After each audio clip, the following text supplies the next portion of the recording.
जालिम राजा, बुद्धिमान मंत्री और चोर की कहानी किसी समय की बात है। एक राजा बहुत ही क्रूर और अन्यायी था। वह अपनी प्रजा पर बेवजह अत्याचार करता और छोटी छोटी गलतियों पर भी कड़ी सजा देता था।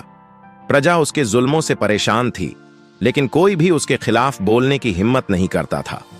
उसी राजा का एक मंत्री बहुत ही बुद्धिमान और दयालु था।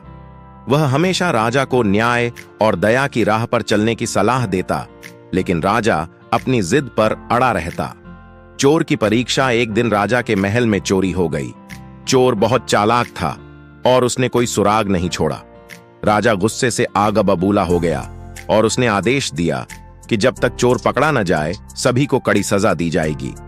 बुद्धिमान मंत्री ने कहा, महाराज, यदि आप अनुमति दें तो मैं अपनी बुद्धिमानी से चोर का पता लगा सकता हूं। राजा ने अनुमति दे दी, लेकिन शर्त रखी, यदि तुम असफल हुए तो तुम्हें भी दंड मिलेगा। मंत्री की चतुराई मंत्री ने पूरे राज्य में घोषणा करवाई कि राजा ने एक अनोखी परीक्षा रखी है। सभी लोगों को राजकीय उद्यान में इकट्ठा होना होगा, जहां एक जादुई वृक्ष लगाया गया है। जिसने चोरी की होगी, जैसे ही वह पेड़ को छुएगा वह जोर से बोलेगा, मैं चोर हूं। यह सुनकर चोर बहुत घबरा गया। वह पूरी रात सोचता रहा कि अगर वह पेड़ को छुएगा तो उसकी चोरी सबके सामने आ जाएगी। अंत में उसने एक चाल चली। उसने सोचा कि वह पेड़ को छुएगा ही नहीं, ताकि उसका भेद न खुले। चोर पकड़ा गया। अगले दिन सभी लोग राजकीय उद्यान में इकट्ठा हुए। मंत्री ने सभी को बारी बारी से पेड़ को छूने का आदेश दिया।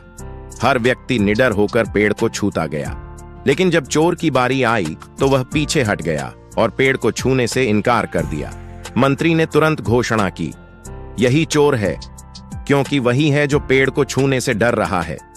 चोर पकड़ा गया और राजा आश्चर्यचकित रह गया कि मंत्री ने इतनी सरलता से चोर को कैसे पकड़ लिया। राजा का सुधार मंत्री ने अवसर देखकर राजा से कहा, महाराज, हर समस्या का हल बुद्धि और विवेक से निकाला जा सकता है, न कि क्रूरता से। यदि आप न्यायप्रिय राजा बनेंगे तो प्रजा भी वफादार होगी और चोरी की घटनाएं समाप्त हो जाएंगी।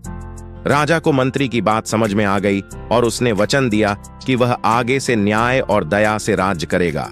इसके बाद राज्य में खुशहाली आ गई और मंत्री की बुद्धिमानी हमेशा याद रखी गई।